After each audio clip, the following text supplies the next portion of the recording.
Let us always be reminded that health is wealth. Bawat piso sa budget na nakalaan para sa kalusugan ay mahalaga para maprotektahan ang kalusugan ng ating mga kababayan. Kaya hindi po dapat ito nakatenga at magamit ito para makaligtas po ng buhay. PhilHealth po ay para sa health. Paulit-ulit ko pong sinasabi yan. Bago ang lahat, isang kahit papano, may magandang balita muna. Naiulat po na aprobado na ng Board of Directors ng PhilHealth ang pagbabasura sa kanilang single period of confinement policy na alam natin ay mahigit isang dekada na pong nagpapahirap sa ating mga kababayang may sakit, no? 2013 pa pala itong pulisiyang ito at hindi napansin. Napaka-common sense naman po yun. Sobra-sobra po ang pera ng PhilHealth.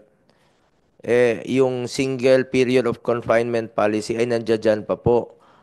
So ilan na po ang na-deprive nito for the past 11 years since 2013. Pwede naman palang tanggalin.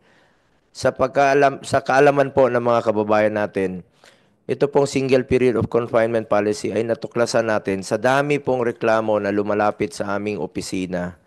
Halimbawa po, nagka-bleeding kayo, buntis, masiselan yung pagbubuntis ninyo. Pag na-admit kayo bukas, within 90 days, bawal na pong i-cover muli ng PhilHealth because of this policy. Illogical po ito, kalokohan po itong pulisiyang ito.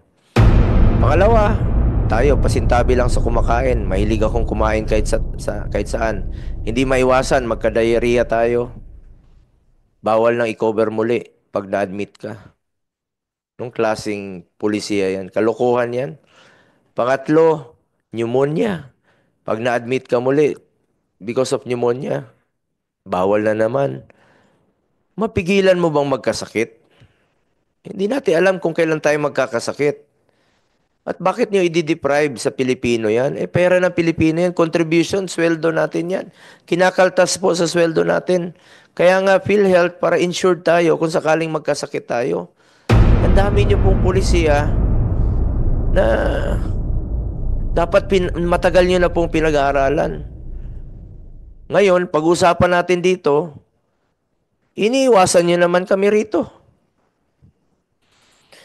Alam nyo, kalokohan po itong single period of confinement policy. Nagpapahirap po ito sa Pilipino. Salamat naman po. At finally, in-scrap nyo na tinanggal nyo na po itong single period of confinement policy. Sulit po ang ating pangungulit at hindi po ako titigil. Nakukulitin kayo bilang chairman po ng Committee on Health. At hindi po ako titigil dito sa ating adhikain na i-expand pa yung medical services. Matapos nating madiskubre na 500 billion ang reserve funds ng PhilHealth. Ibalik nyo po yan sa tao. Pera po ng tao yan. Hindi po inyo yan. Contribution, subsidy. Dapat yung mga makikinabang po, ang ordinaryong mamamayang Pilipino. Puntahan niyo po ang mga ospital. Ando doon po yung mga mahirap. Makikita nyo, nasa bangketa, nag-aantay, walang pambayad sa ospital. Habang natutulog yung pera ninyo, ilang buhay na naman po ang mawawala ng mga kababayan nating may sakit. Huwag niyo pong pahirapan ang mga kababayan nating mahirap. Mahirap na nga, pinapahirapan niyo pa. Hindi po ako titigil. Pati sa inyong budget. Babantayan natin yung budget ninyo. Matapos po ang tatlong hearings dito sa Committee on Health hinggil sa anti-people, anti-poor policy na ito, sa wakas ay tuluyan na pong binasura ng PhilHealth Board ang itong single confinement policy. Salamat po. Sabi ko nga parate, ang taong may sakit, lalo na po yung mga mahirap nating kababayan, ay dapat po arugain ng PhilHealth. Ilang beses man siyang magkasakit, hindi iisang beses lang sa loob ng itinakdang panahon. Our mission for much improved public health care and expanded health services does not end with the scrapping of this said policy.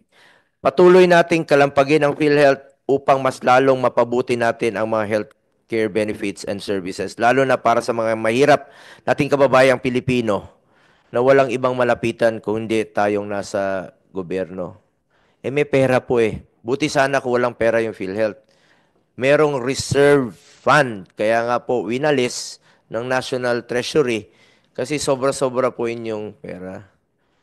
Bakit hindi kayo mag-isip ng marami pang mga benefit packages, increase case rates, para lesser out-of-pocket expenditure? Babaan niyo po ang premium contribution muna habang sobra-sobra pa yun yung pera. Mag-isip po kayo. Marami pong klaseng sakit. Sabi nyo nga, 9,000 case rates ang pinag-aaralan nyo. Ang dami pong benefit packages. Halimbawa, nandito yung mga dental. Ang suggestion ng ating DOH, dental. Ang dami pang serbisyo na pwedeng i-avail ng Pilipino na hindi nila alam saan sila lalapit dahil hindi nyo po ini-expand ang benefit packages ninyo.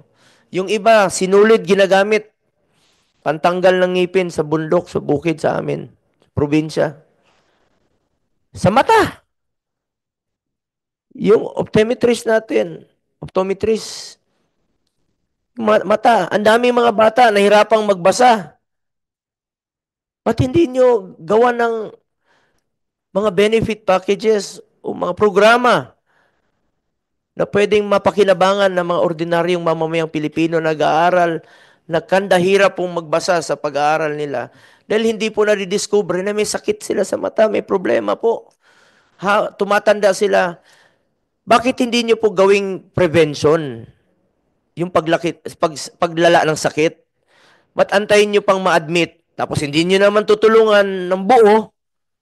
Bakit hindi kayo tumulong for prevention? Marami pong sakit na pwede nating maagapan ng maaga. Mag-isip kayo, PhilHealth. Mag-isip kayo at magmalasakit kayo sa kapwa Pilipino.